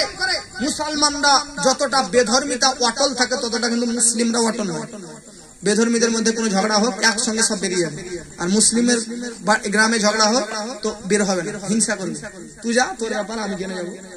মুসলিমদের মধ্যে হিংসা বিবাদ যেদিন থেকে শুরু হয়ে গেছে সেই দিন থেকে মুসলিমরা আজকে ডাউন হতে লেগেছে, ডাউন। যতক্ষণ পর্যন্ত বড় পীর আব্দুল কাদের জিলানী যে যুগে জন্মগ্রহণ করলেন সেই যুগে আব্বাসি খেলাফত ছিল। তো আব্বাসি খেলাফতি আমলে তারা এতটা দুর্বলতা করেছিলেন যে খ্রিস্টানরা মুসলমানদেরকে সর্বদা তো চায়, খ্রিস্টানরা ইহুদিরা সর্বদা চায় মুসলমানদেরকে শেষ করে দিতে। এই খ্রিস্টান ইহুদিরা সুযোগ পেয়ে নিল এই আব্বাসি খেলাফতের দুর্বলতাকে সুযোগ নিয়ে আজকে মুসলমানদের প্রতি হত্যা চালাতে লাগলো। বাইতুল মুকাদ্দাস পর্যন্ত তারা জয় নিয়ে নিল। ইহুদিরা আজকে আজ পর্যন্ত ফিলিস্তিন লড়াই হচ্ছে বাইতুল মুকাদ্দাস ফিলিস্তিনের মসজিদটা নিয়ে। ইহুদিরা তখন থেকে নিয়ে মুসলিমদের কাছ থেকে, মুসলিমদের নেতা, মুসলিমদের জিনারা রাজারা তারা দুর্বলতা করতে লাগলো। কমজোরি হয়ে গেল যখন, কোন বেরাদার ধ্যান নেই ইসলামের দিকে, তখন খ্রিস্টানরা আর ইহুদিরা চতুর্দিকে বেড়ে যায়। আপনি মনে করছেন আজকে দেওবন্দি ওয়াহাবি ফারাজি তাবলিগি জামাতি দল তৈরি হলো?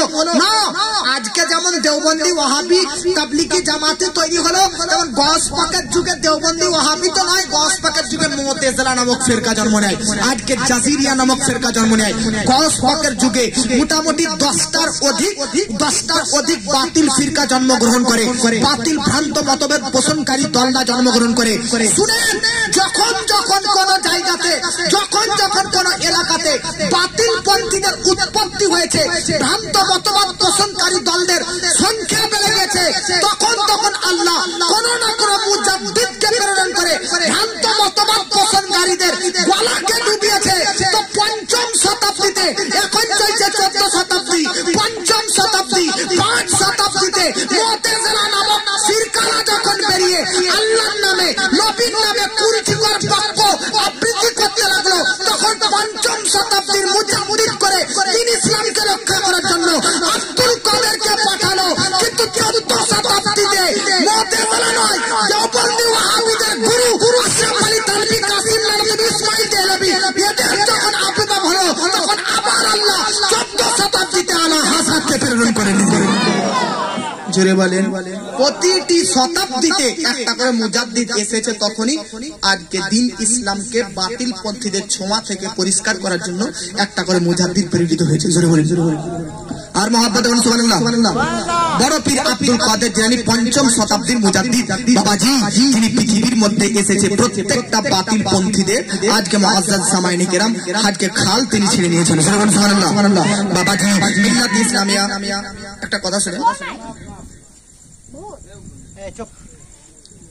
বড় পীরের কত বছর বয়স বলেছিলাম? ৯১ নাকি ৯১ বা ৯০? ৩ ভাগে ভাগ করছে আপনার, শুনেন, ৩ ভাগে। বড় পীরের বয়সটা ৩ ভাগে ভাগ করছে, তাহলে আপনাদের বুঝতে সুবিধা হবে। ১ থেকে ১৮ বছর পর্যন্ত, এই ১ থেকে ১৮ বছর বয়স এটা একটা ভাগ, ১৮ থেকে ৫১ এটা একটা ভাগ, ৫১ থেকে ৯১ এটা একটা ভাগ। কয় ভাগ করলাম? আর এই ৩ ভাগে কি কি কখন কি করলো ওটা শুনেন, তারপরে বক্তব্য শেষ করব। ১ থেকে ১৮ বছর পর্যন্ত বড় পীর আব্দুল কাদের জিলানী তিনি নিজের গ্রামের মধ্যে নিজের এলাকার মাদ্রাসা মক্তবে পড়ালেখা করে শিক্ষিত হলেন। সুবহানাল্লাহ। কোন 18 বছর, ১ থেকে জন্মের পর থেকে 18 বছর পর্যন্ত তিনি তিনার গ্রামেই ছিলেন, এলাকাতেই ছিলেন, বাইরে যাননি 18 বছর পর্যন্ত নিজের গ্রামে। আর বড় পীর আব্দুল কাদের জিলানী বাল্যকালে, তিনার বাল্যকালের ঘটনা তো আমি কয়েকটা আপনাকে বললাম জন্মের পর। বাল্যকালে বড় পীর আব্দুল কাদের জিলানী যখন মক্তবে পড়ালেখা করতে যেতেন, তো দেখবেন স্কুলে যদি আপনি ছাত্ররা লেট করে তো দেখবে না এসে যে অন্যান্য ছাত্র এসে জায়গা পূরণ হয়ে গেছে, হয় না? বড় পীর আব্দুল কাদের জিলানীকে একজন জিজ্ঞাসা করলো যে আপনি যে ওলি আল্লাহর এটা বুঝতে পারলেন কখন? আব্দুল কাদের জিলানী বলছে যখন আমার ৫-৭ বছর বয়স, তখন আমি মক্তবে পড়ালেখা করতে যেতাম, তো আমার আগে ছাত্ররা অন্যান্য বন্ধুরা এসে জায়গা পূরণ করে নিত, ফাঁকা ছিল না, আমি পরে আসতাম আর জায়গা দেখতে পেতাম না ফাঁকা, তখন আমি ফারিস্তাদেরকে বলতে দেখতাম বা বলতে শুনতাম, তারা বলছে, ফারিস্তারা বলছে ইফসাহু লি ওলিল্লাহ, আল্লাহর ওলি আব্দুল কাদেরের জন্য জায়গা ফাঁকা করো। এত আসতে সুবহানাল্লাহ। ইফসাহু লি ওলিল্লাহ, আব্দুল কাদের বলতেছে ওই বাল্যকালে আমি বুঝে নিলাম যে আমি আল্লাহর ওলি। ফারিস্তাদেরকে আব্দুল কাদের দেখতে পাচ্ছে, তাদের কথাও শুনতে পাচ্ছে। আপনারা দেখতে পান বা কথা শুনতে পান, কিছু কি পান? তাহলে আপনি আর আব্দুল কাদের কোথায়? কেন কম্পেয়ার করেন নিজের সঙ্গে? আব্দুল কাদের, ফারিস্তারা হচ্ছে অদৃশ্য সৃষ্টি, অদৃশ্য মাখলুকাত, যাদেরকে দেখতে পাবেন। আপনার কাঁধেই তো আছে কেরামান কাতিবিন, তো আপনি দেখতে পান? কুরআন বলতেছে যে কেরামান কাতিবিন আপনাদের আমলকে লিখতেছে, দেখতে পান না, কিন্তু আব্দুল কাদের জিলানী তিনি বলতেছে আমি দেখতে পাচ্ছি, তারা বলছে, তাদের শব্দও শুনতে পাচ্ছি যে ইফসাহু লি ওলিল্লাহ, আল্লাহর ওলি আসতেছে, জায়গাটা খালি করো। জোরে বলুন সুবহানাল্লাহ। বড় পীর বলতেছে আমার বাল্যকালের ঘটনা আশ্চর্য আশ্চর্য। আমি মাঠের দিকে গেলাম, তো মাঠে আপনারা যাবেন তো গরু ছাগল ইত্যাদি চরেন আপনাদের এলাকায়, জমি জায়গা আছে কিনা, এদিকে চাষবাস হয়, গরু ছাগল আছে। তো আমি আব্দুল কাদের জমির মধ্যে হেঁটে যাচ্ছি, তো একটা গরু মানুষের ভাষাতে আমার সঙ্গে কথা বলছে। কি কথা বলছে? কি কথা?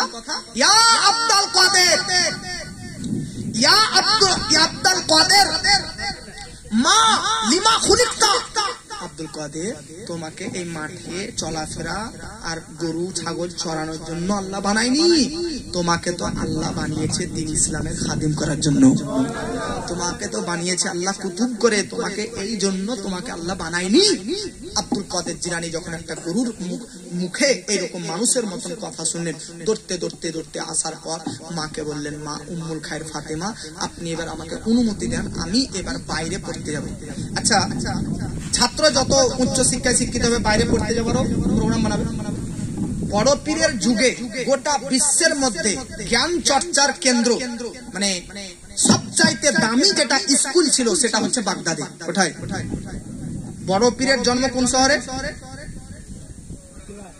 জিলানে। জিলানটা রাজ্য, শহরটা ওনার, আমাদের যেমন দেশের নাম ইন্ডিয়া, বড় পীর যে দেশে জন্মগ্রহণ করেছে সেটা ইরাক না ইরান? ইরান। কি বললাম? যেটাকে আগেকার ভাষাতে বলতে হয় পারস্য। কি বলা হয়? পার্সের বাদশা বলে না, আগেকার ভাষাতে পার্স বলা হতো, পরবর্তীতে ওটা ইরান। তো বড় পীর আব্দুল কাদের জিলানী জন্মভূমি হচ্ছে ইরান। জোরবন কোথায়? ইরানের রাজ্য, শুনেন ধ্যান দিয়ে শুনেন, ইরানের রাজ্য গিলান অথবা জিলান। আর বড় পীর যে গ্রামে জন্মগ্রহণ করেছে ওই গ্রামের নাম কেউ কেউ বলেছে নিফা, আর কেউ কেউ বলেছে যেমন আপনাদের ডাঙ্গাল পাড়া। কিন্তু আমাকে এই জালসাওয়ালার একজন ফোন করে বলতেছে ভাই পানি হচ্ছে, আপনি টোটোতে চলে আসেন। ঠিক আছে পানি হয়েছে তার টোটোতেই চলে যাবো। একটু পানি ছেড়ে গেল তো এনারা বাইক নিয়ে গেল। তো ওখানে টোটোকে জিজ্ঞাসা করলাম যে ভাই ডাঙ্গালপাড়া যাবে? কোন ডাঙ্গালপাড়া? তার মানে নিশ্চয় ডাঙ্গালপাড়ার মধ্যেও কয়েকটা ভাগ আছে বোধহয়, আছে কয়থানপুর নাকি বলছে, কয়থানপাড়া। তো ব্রাদার জিলান অথবা গিলানের এলাক নামক তার মধ্যে একটা নিফা, এই নিফা নামক জায়গাতে আব্দুল কাদের জিলানী জন্ম হয়েছিল। উনি এখান থেকে যে বাগদাদ যাবেন, এবার যাবেন ইরাক, আছেন ইরানে, যাবেন ইরাক, মোটামুটি 600 কিলোমিটারের রাস্তা। কটা? 600 কিলোমিটারের রাস্তা তিনি যাবেন। এবার তিনি দেখলেন আমার সঙ্গে গরু কথা বলতেছে, ফারিস্তা কথা বলতেছে। বাল্যকালে তিনার শিক্ষকের সামনে বলতেছে বলো তো বিসমিল্লাহ। 4 বছর 4 মাস 4 দিনে বিসমিল্লাহ খানি হয়। আপনারা করেন? বাচ্চার যখন 4 বছর 4 মাস 4 দিন হবে তখন বিসমিল্লাহ খানি করা হয়, এটা আল্লাহর ওলিদের করা হয়েছে। তো ওনার 4 বছর 4 মাস 4 দিনে যখন বিসমিল্লাহ খানি করাচ্ছে, বলো তো বাবু বিসমিল্লাহ, বলো তো বাবু বিসমিল্লাহ, তো বিসমিল্লাহ সহ পুরো 18 পারা বা 17 পারা শুনান দিলেন। এই আজব আজব আজব আজব দৃশ্য আমি আপনাকে 3 ভাগ দিয়েছি না, 3 ভাগে আপনাকে শর্ট টাইম আপনাকে বোঝাতে হবে। তো আজব আজব দৃশ্য ওনার যখন 18 বছর পূর্ণ হলো, 18 বছর বয়সে বড় পীর আব্দুল কাদের জিলানীর আব্বা, বড় পীরের যখন 5 থেকে 4 বছর বয়স তখনই তিনার আব্বা ইন্তেকাল করে গিয়েছিলেন। প্রায় আল্লাহর ওলিদের আমি জীবনী পড়লাম ভাই, প্রায় আল্লাহর ওলিদেরই সবার যখন বাল্যকাল ছিল তখনই তিনাদের আব্বারা ইন্তেকাল করে গিয়েছেন। খাজা গরিব নওয়াজেরও তিনি যখন ছোট ছিলেন 7 বছর তখন তিনার আব্বা ইন্তেকাল করে গিয়েছেন। আমার নবীও সাল্লাল্লাহু আলাইহি ওয়াসাল্লাম যখন মার পেটে আছে, আমিনার পেটে, তখনই আব্দুল্লাহ ইন্তেকাল করেছেন। তো আমি ভাবলাম যে পেটে থাকতে বা ছোট্টতে বাচ্চা রেখে আল্লাহর ওলি বা নবীদের বাপ ইন্তেকালের কারণ কি? তো আল্লাহর ওলি এবং নবীরা ওই সমস্ত ছেলেদেরকে, ওই সমস্ত ছেলেদের সঙ্গী সাথী হতে চাইছে যাদের বাপ আজকে তাদের ছোট্ট কালে ইন্তেকাল করা যায়, তাদের বন্ধু সাহারা হওয়ার জন্য। তারা বাপ ইন্তেকাল করেছে বলে সব ছেলেরই দুঃখ হবে। দুঃখ যখন করবে তখন একবার ভেবে নিও যে আমার নবীর তো আব্বা ইন্তেকাল করেছিল, আর আব্দুল কাদের জিলানী তো বাল্যকালে ইন্তেকাল করেছে। এজন্য বাপ ইন্তেকাল করেছে বলে দুর্বল কেন হব? আব্দুল কাদের কি দুর্বল হয়েছিলেন? আব্দুল কাদের কি দুর্বল হয়েছিলেন? খাজা গরিব নওয়াজ দুর্বল হয়েছেন? না, আমাকেও বাড়তে হবে, উঁচু পথে উঠতে হবে, এটা শিক্ষা দেওয়ার জন্য। আব্দুল কাদের জিলানীর আব্বা তো ইন্তেকাল করে গেছেন। আচ্ছা, বাপরা ইন্তেকাল করার আগে ছেলেদের মেয়েদের জন্য 2 বিঘা 3 বিঘা 1 বিঘা কেউ জমিও রেখে যায় না, কেউ কিছু না কিছু ব্যাংক ব্যালেন্স রেখে যায় কি যায় না? চাচা আপনি কত রেখেছেন? বলা যাবে না স্টেজে, হ্যাঁ ভুলিয়েন না। কিন্তু গস পাওয়ার ব্যাপার শুনছি, ওনারটা শুনেন, আপনাদেরকে বোঝানোর জন্য বলতেছি। বাপ রাখে কি রাখে না মরার আগে কিছু? আব্দুল কাদের জিলানীর আব্বা, আব্দুল কাদের জিলানীর আব্বা আব্দুল কাদের, মনে রাখবেন আব্দুল কাদের জিলানী ইনারা ছিলেন 2 ভাই। কত ভাই? 2 ভাই ছিলেন। আব্দুল কাদের বড় ভাই ছিলেন, আর তিনার ভাই আহমদ তিনি ছোট ছিলেন। আব্দুল কাদের জিলানী তিনার মাকে বললেন, মা আপনি অনুমতি দেন যেন আমি বাইরে পড়ালেখা করতে যাবো। তো এখন বিশ্বের মধ্যে সবচাইতে বড় স্কুল, নামি দামি জ্ঞান চর্চার কেন্দ্র, শিক্ষা প্রতিষ্ঠান শুনেছি বাগদাদ শহরে আছে, তো ওখানে যাবো জ্ঞান চর্চা করতে, আপনি একটু অনুমতি দেন। বাচ্চা আব্দুল কাদের 18 বছর বয়সে তার মায়ের কাছে অনুমতি নিচ্ছে যে বাইরে পড়তে যাব।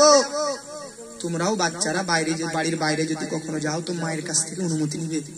কথা বুঝতে পেরেছো? মা আর বাপ আব্দুল কাদের জিলানী বাইরে যাবেন পড়ালেখা করতে, তো মায়ের কাছে অনুমতি পারমিশন নিচ্ছে যে তোমাদেরকে শিক্ষা দেওয়ার জন্য যে তোমরাও যখন কোনো বাড়ির বাইরে যাবে তো মা এবং বাপের অবাধ্য হয় না, অনুমতি পারমিশন নিয়ে যাবে। সুবহানাল্লাহ। মা উম্মুল খায়ের ফাতিমা আব্দুল কাদের এই কথা শোনার পর চোখ দিয়ে অশ্রু ঝরতে বলতেছে, লা আরাহু ওয়াজহুন ইলা ইয়াউমিল কিয়ামা। তো আমার ছেলে, আমার সন্তান আব্দুল কাদের, হ্যাঁ তোমাকে অনুমতি দিলাম, কিন্তু আমার মনে হচ্ছে কিয়ামত পর্যন্ত আর তোমার চেহারাটা দ্বিতীয়বার দেখতে পাবো না। একমাত্র হাসরের ময়দানে আবার তোমার সঙ্গে দ্বিতীয়বার সাক্ষাৎ হবে। তার মানে মা বলতে চাইছে বা বলেই দিচ্ছেন যে তুমি আর আমাকে সাক্ষাৎ করতে পারবে না, তোমার পড়ালেখা কমপ্লিট করে আসতে তার আগে আমার ইন্তেকাল হয়ে যাবে। মা উম্মুল খায়ের ফাতিমা বলতেছে, বেটা সব বাপই তো ছেলে মেয়েদের জন্য কিছু রেখে যায়, তোমার আব্বাও রেখে গিয়েছে। মা কি রেখে গিয়েছে, কতটুকু অংশ রেখে গিয়েছে? তো আব্দুল কাদেরকে বলতেছে তোমার আব্বা রেখে গিয়েছে 80 স্বর্ণ মুর্দা। কত? 80 স্বর্ণ মুর্দা। এখনকার যুগে 80 স্বর্ণ মুর্দা মানে 2 লক্ষ টাকা। 80টি স্বর্ণ মুদ্রা মানে 2 লক্ষ টাকা। তখনকার যুগে 2 লক্ষ টাকা রেখেছেন মানে মেলা, কি দাদাদের দাদারা তখনকার যুগে টাকার কোনো মূল্য ছিল। জমি বলছে যে 100 টাকা বিঘা পেয়েছে, আমার দাদারা বলছে জমি 150 টাকা বিঘা, 150 টাকা মানে তখনকার মেলা টাকা। তো 2 লাখ টাকা রেখে গেছেন আব্দুল কাদের জিলানীর আব্বা। তো 2 লাখ মানে 80 স্বর্ণ মুদ্রা, আপনি 80 কি স্বর্ণ মুদ্রা এটাই ভাবে। মা বলতেছে বেটা তোমাকে 40 দিনার দিচ্ছি, তুমি নিয়ে যাও, আর বাকি 40 দিনার তোমার আরেকটা ছোট ভাই আছে সে তাকে দিব। ভাই ভাই দুটো সমান সমান পাবে কি পাবে না? কিন্তু তিনার বোন ছিল না, সেই জন্য আর ভাগাভাগি হয়নি। এই দুটো ভাগ তিনাদেরকে ভাগ করে দিলেন। আব্দুল কাদের জিলানী মায়ের অনুমতি নিয়ে চলে গেলেন বাগদাদ। 18 বছর বয়সে, জোরে বলেন কত বছর বয়সে? 1 থেকে 18 বছর পর্যন্ত কোথায় পড়ালেখা করেছিলেন তিনি? নিজের গ্রামে এলাকার মক্তব মাদ্রাসাতে ইমাম সাহেবদের কাছে। 18 বছরের আগে মাদ্রাসা পড়তে যাওয়ার আগে 7 বছর বয়সে তিনি অলরেডি হাফিজ হয়ে গিয়েছিলেন। সুবহানাল্লাহ। 18 পারার যখন হাফিজ ছিলেনই তখন আর বাকি 12 পারা মুখস্থ করতে আর টাইম লাগবে তেনার কাছে। 18 বছর পর্যন্ত তিনার জীবনে আপনি বাল্যকালটা পেলেন যে 18 বছর পর্যন্ত তিনি গ্রামের আশেপাশে এলাকাতে শিক্ষা অর্জন করেছে, আর কিছুটা ওলি হবার ব্রাদার লক্ষণ বুঝতে পেরেছেন। তারপর তিনি বেরাদার মিল্লাত ইসলামিয়া চলে গেলেন বাগদাদ শরীফে। 18 থেকে 51 বছর পর্যন্ত একটা জীবন আপনাদেরকে বলবো, তারপরে আর একটা জীবন বলে বক্তব্য করব। তার আগে আপনাদেরকে একটা মাঝে মাঝে একটু করার জন্য একটা গজল বলবো নাকি? মহাব্বতে বলুন সুবহানাল্লাহ, আর মহাব্বতে বলুন সুবহানাল্লাহ। আচ্ছা, এই যে আই লাভ মোহাম্মদ নিয়ে বর্তমান যুগে এখন একটা প্রচার চলতেছে না, তো আমি অধমের হাত রাতে একটা আই লাভ মোহাম্মদ নিয়ে একটা বাংলা লিখেছি গজল, ওটাই পড়তেছি, নিজেরই লেখা আপনাদের সম্মুখে পড়তেছি, ফার্স্ট পড়তেছি, কেবলই লিখেছি ফার্স্ট আপনাদের এখানে। আপনারা যদি সুবহানাল্লাহ বলেন তাহলে এটা বলে দেবো। I love Mohammad, I love Mohammad, I love Mohammad, I love Mohammad, I love Mohammad, I love Mohammad, I love Mohammad, I love Mohammad. নবী নামের স্লোগান, নবী নামের স্লোগান, নবী নামের স্লোগান, নবী নামের স্লোগান দিয়ে করো প্রতিবাদ। নবী নামের স্লোগান, নবী নামের স্লোগান দিয়ে করো প্রতিবাদ।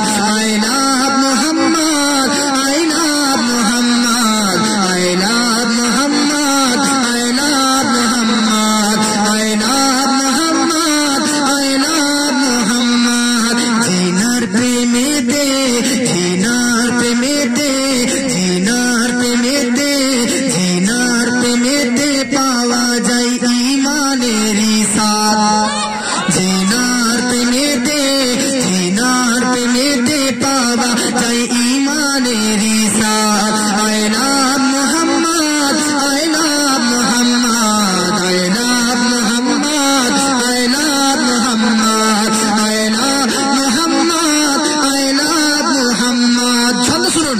বদর উহুদ হুনাইন খায়বার, বদর উহুদ হুনাইন খায়বার, এসেছিল ইসলাম মিটাতে কাফিরদের বড় বড় সরদার। বদর উহুদ হুনাইন খায়বার এগুলো সব যুদ্ধের প্রান্তর বলতেছি। দেখুন, বদর উহুদ হুনাইন খায়বার, এসেছিল ইসলাম মিটাতে কাফিরদের লিডার। বদর উহুদ হুনাইন খায়বার, এসেছিল ইসলাম মিটাতে কাফিরদের বড় বড় লস্কর। বদর উহুদ হুনাইন খায়বার, ইসলাম মিটাতে এসেছিল কাফিরদের লস্কর। দিকে দিকে, দিকে দিকে তবু, দিকে দিকে তবু, দিকে দিকে ছড়ে যায় মুসলিমদের আবার। দিকে দিকে ছড়ে যায়, দিকে দিকে বেড়ে যায়, দিকে দিকে বেড়ে যায় মুসলিমদের আবার। দিকে দিকে বেড়ে যায়, দিকে দিকে ছড়ে যায় মুসলিমদের আবার। I love Mohammad, I love Mohammad, I love Mohammad, I love Mohammad, I love Mohammad, I love Mohammad, I love Mohammad, I love Mohammad, I